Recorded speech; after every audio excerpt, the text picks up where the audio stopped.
기도인의 회장을 최근에 맡았고요. 다음 달에는 이제 국회 초청기도 회장을 맡을 예정입니다. 오늘 권영자 준비하시고 준비하는 권영자 총재 목사님 모시고 많은 영적 지도자님들과 많은 이 성도님들과 같이 자리하게 돼서 영광입니다. 많이 졸리시죠? 저희가 한두 가지 농담을 하면서 시작을 하도록 하겠습니다. 제가 레오 톨스토이의 인생론을 몇 번 읽은 적이 있습니다. 거기에 보면 이런 구절이 있습니다. 이 세상에서 가장 중요한 사람이 누구냐? 여러분, 이 세상에 가장 중요한 사람이 누구입니까? 네? 나. 예, 가까이 있죠. 그러니까 레오 톨스토이는 가장 중요한 사람이 나나 형제나 부모가 아니라 내 앞에 바로 앉아 있는 당신. 여러분들이 저한테 가장 중요합니다. 그럼 가장 중요한 순간은 언제일까요? 네? 지금이죠. 지금. 이 세상에 가장 중요한 그 세 가지가 뭔가요? 지금, 또 황금, 소금. 지금, 황금, 소금. 세 가지가 가장 중요한 그런데 제가 어떤 분이 이 세상에 가장 중요한 그 세 가지 하니까 지금 황금, 소금이라고 들었어요. 그래서 부인한테 문자를 했어요. 여보, 이 세상에 가장 중요한 그 세 가지가 뭐야? 물어봤어요. 그랬더니 부인이 답이 왔습니다. 몰라. 그래서 답을 보냈어. 지금 황금, 소금이야. 그때 다시 부인의 답이 왔어요. 뭔지 아세요? 지금 현금 입금해. 지금 현금 입금. 이게 가장 중요한 그 세 가지. 네? 지금 현금 입금. 레오 톨스토이가 지금 이 순간 바로 앉아있는 당신, 여러분들이 너무나 존경하고 저한테 소중한 분들, 어떻게 보면은 동양적 의미의 어떤 인연을 설파한 거고요. 우리 기독교적 신앙 속에서는 만남의 은혜를 받은 거라고 봅니다.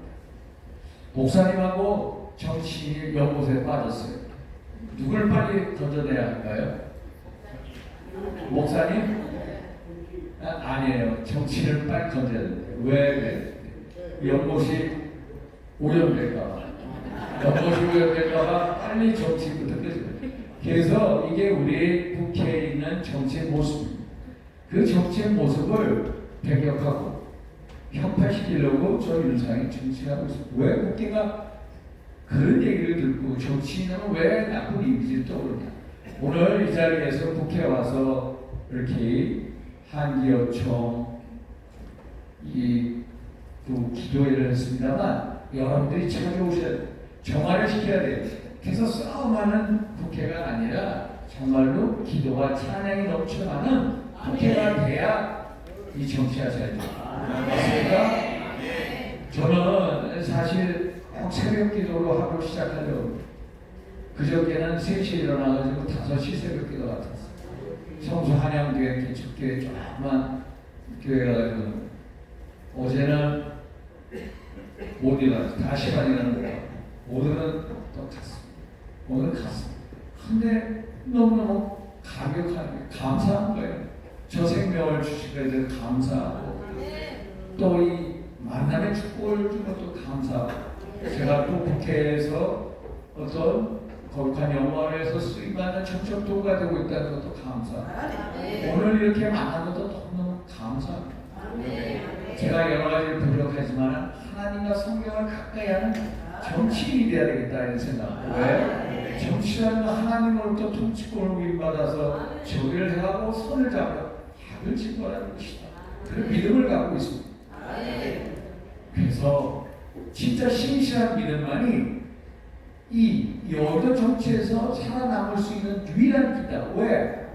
믿음이 있어야 권력에 대한 겸손함이 생기고 그 겸손함을 가지고 남을 받들고 존중하는 그런 정치할 수 있기 때문에 제가 이 국민의힘 수도권 5선이 연속해서 됐습니다. 연속 그냥 의원이 없다고. 제가 8년 전에요 무소속으로 나갔어요. 수도권에서 우리 당 공천단 사에 나갔어요. 왜 그러지? 박근혜 대통령을 주변에서 모셨던 핵심 측근이라고. 박진서한테 다 쳤습니다. 적적 치고 감옥 가고. 8년 전에 무소속 갔는데 살아왔어요. 4년 전에 또 박근혜 사람이라고 또 쳤어요. 또 살아왔어요. 제가 이번에 12년 만에 공천을 또 살아왔어요. 연속에 다번 살아왔고, 이게 정말로 하나님의 은혜라는 걸 느꼈습니다. 저는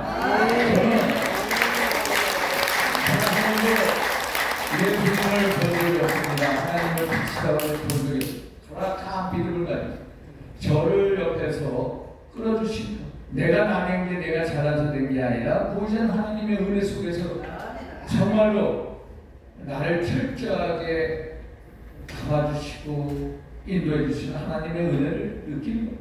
그래서 저는 하나님의 사람이 되고자 하나님의 사람임을 고백합니다.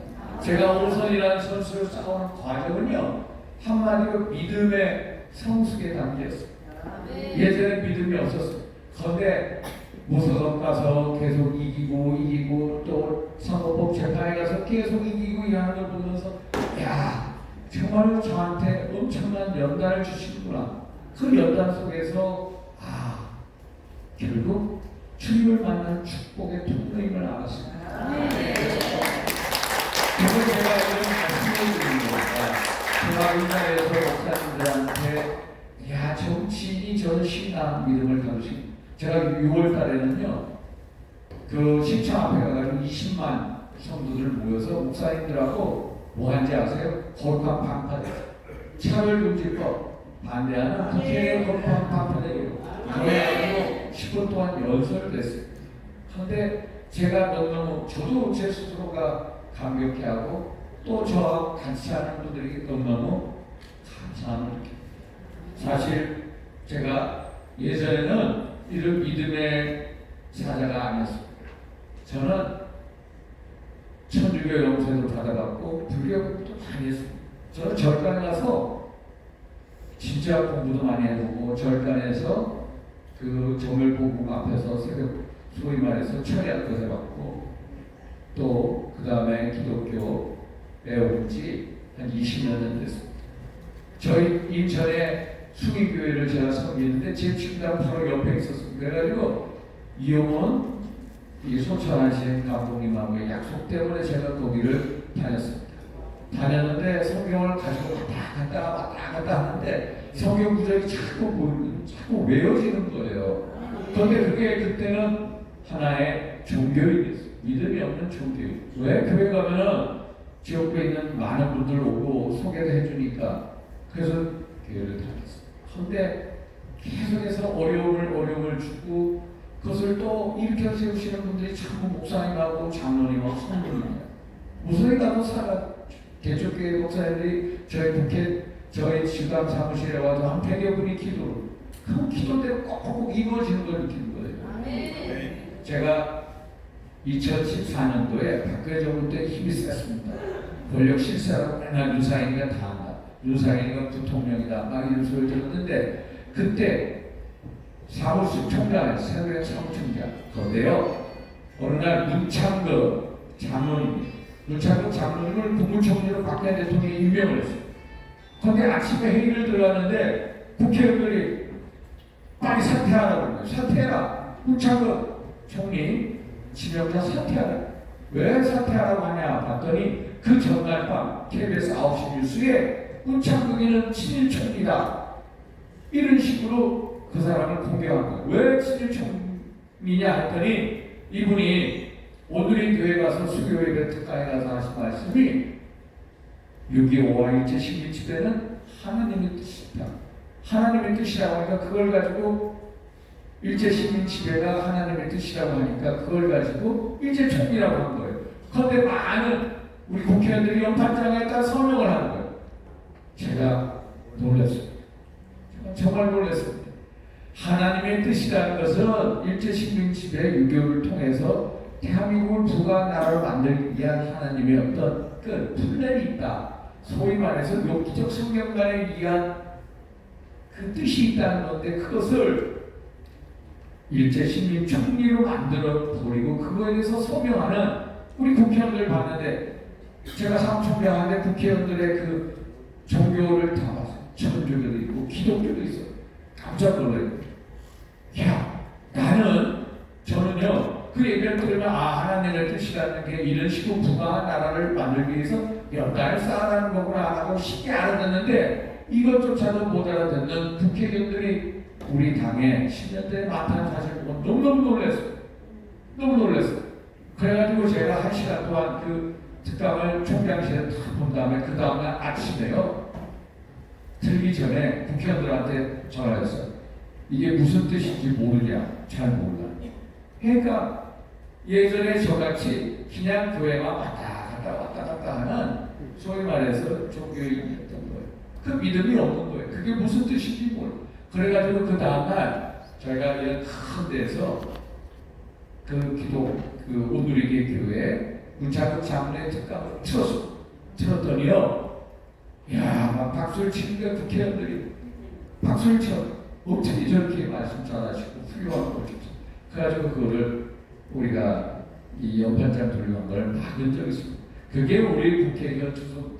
그래서 저는 그 다음 제가 말씀드린 게 아브라함 링컨은 백악관을 기도실로 만든 대통령. 정말로 국회를 기도실로 만드는 국회의원들이 넘쳐나야 정쟁이 없어지고 권력의 겸손해지고 정말로 민생을 돌보는 그런 정치가 될 수 있다. 그렇게 생각합니다.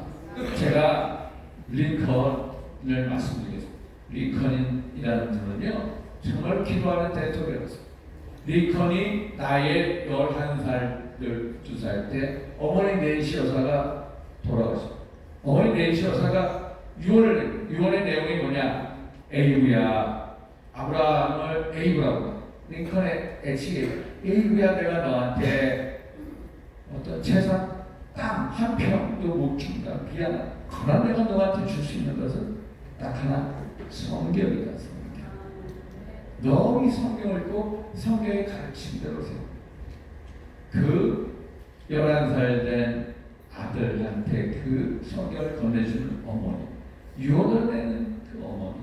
그런데 1860년 대통령이 됐을 때 링컨이 어머니가 주신 그 성경을 손에 얹고 대통령 선서합니다. 얼마나 아름다운 감격의 순간입니까? 그런데 링컨의 삶을 보면요 너무너무 힘듭니다. 학교를 못 다녀요. 아버지가 구두수선공인데 돈을 벌기 위해서 학교를 때려치고 구두수선을 하고 우유 배달하고 우편 배달하고 계속 또 사업을 한다고 여기저기 빚을 내. 그 빚을 갚는데 17년이 걸려요. 그리고 젊은 시절에 한 여자를 좋아해요. 25살 때 약혼을 해요. 앤 너틀리지가 무슨 여자하고 약혼 너무너무 살아요. 그런데 그 여자가 죽어요. 죽어가지고 이 링컨이라는 사람은 일생 동안 우울증에 살아간 사람이에요. 우울증. 여러분, 훌륭한 분일수록 정신적인 고통이 많은 사람, 우울증에 몸을 살고 살아요.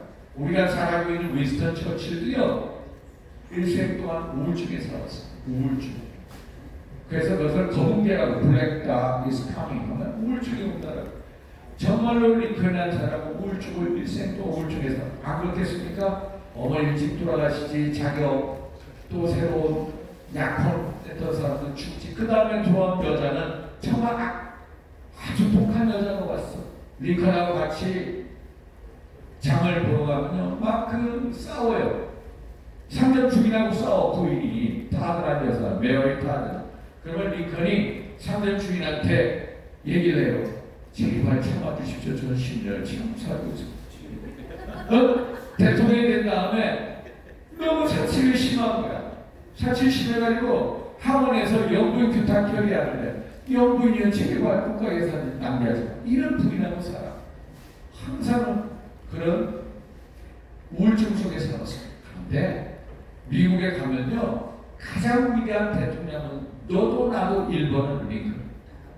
링컨이 왜 1번 최고의 대통령이냐? 링컨은요, 하나님을 마음속에 둔 대통령이기 때문입니다. 링컨은 여러분, 우리나라로 얘기하면요, 여기가 영등포 구죠. 영등포의 부연에 나갔는데 떨어졌어. 부연에 나가서 떨어졌어. 미국의 주 의원들 갖다 떨어졌어. 가서 다시 또 해서 들어가. 또 의장에 나갔다가 또 떨어져. 의장선에 떨어져. 또 대통령 선거에 떨어져. 주당에서 하다가 이제 연방으로 갑니다. 미국. 연방 하원이요. 국회의원에 갔는데 하원에 가서 떨어져. 2년에 또 떨어져. 4년에 또 떨어져. 3번 연속 떨어져. 그 다음에 하원이 돼. 하원에 하다가 다시 상원으로 가요. 상원은 임기가 6년. 상원 가서 또 떨어져. 또 떨어져. 그리고 다시 또 했는데 다시 돼. 상원 돼. 그 다음에 부통령에 가. 부통령에도 또 떨어져.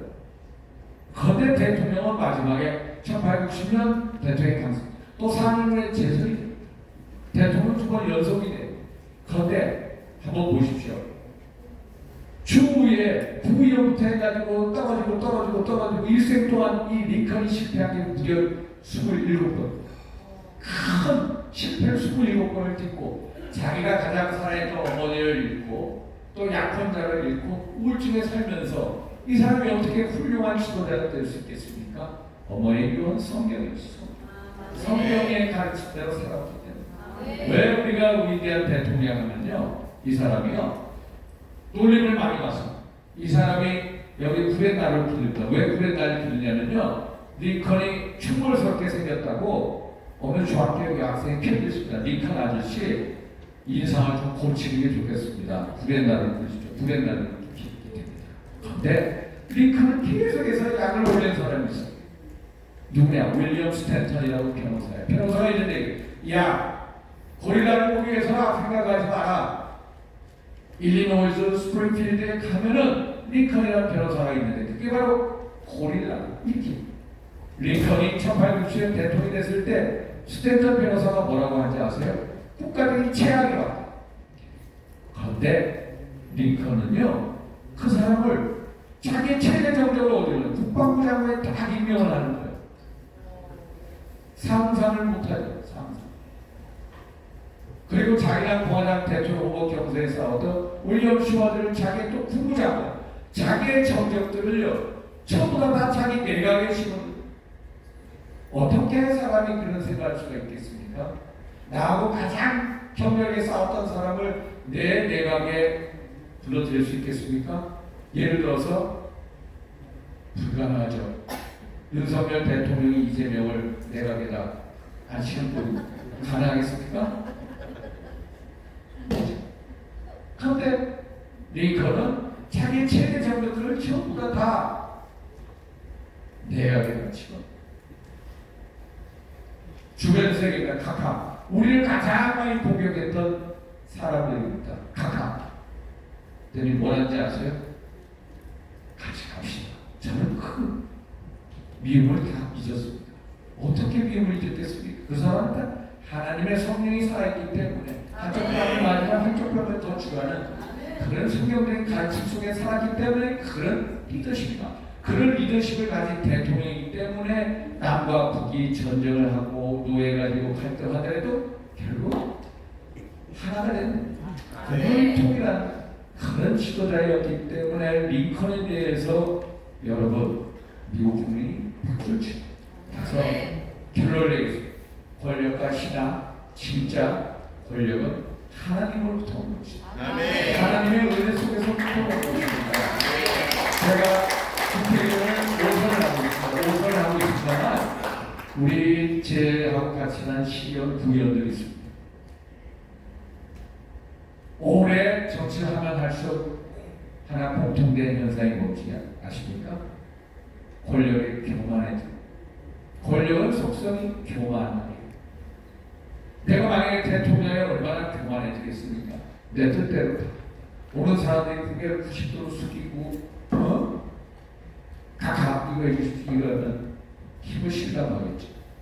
그런데 내가 살아서 권력을 갖는 게 아니에요. 나의 어떤 노력보다는 보이지 않는 하나님의 은혜 속에서 온 게 권력이라는 거예요. 그래서 내가 하나님의 뜻에 반해서 권력을 사용하면 언제든지 나도 하나님 칠 수 있다는 그 두려움, 경외감이 있어야 권력에 겸손해지는 겁니다. 권력에 겸손해질 수가 없어요. 사람은요 자기의 수약으로 권력에 경선해 줄 수가 없어요. 권력에 대한 경선은 하나님을 두려워해야 돼요. 무서워요. 그게 하나님의 은혜 속에서 온 결심이 바로 권력. 그래서 진짜 이 여의도 정치에서 승리하기 위해서는 신실한 믿음을 가져야 돼요. 믿음을 가져야 여의도 정치에서. 저는 이런 얘기를 우리 윤석열 대통령 아주 좋아합니다. 형동생 대통령한테 2번 말씀. 형님, 제가 오랫동안 보니까 여의도 정치에서 다 불행해지는 걸 봤습니다. 여의도 정치에서 승리하려면 권력에 대한 경선이 있어야 돼요. 경선은 자기의 내공이나 수약으로 오는 게 아니라 하나님으로부터 믿음에서입니다. 제가 한동훈 대표하고 친합니다. 형동생한테 지난번에 23일 전당대회 끝나고 다음날 대통령 전화하고 그 다음날 둘이 만났습니다. 제가 얘기했습니다. 큰 뜻을 갖고 하는데 중요한 것은 뭐냐? 믿음입니다. 믿음을 가져야 진짜 정치를 하고 훌륭한 지도자가 되고 권력의 경선에서 이런 얘기를 했어요. 정말로 여러분들이 국회 오셔가지고 기도 많이 해주시고 찬양, 아까 찬송 우리 박광진 대표님 너무 뒤에서 은혜 많이 받았습니다. 정말 여러분들이 자주 오십시오. 그래서 이 국회를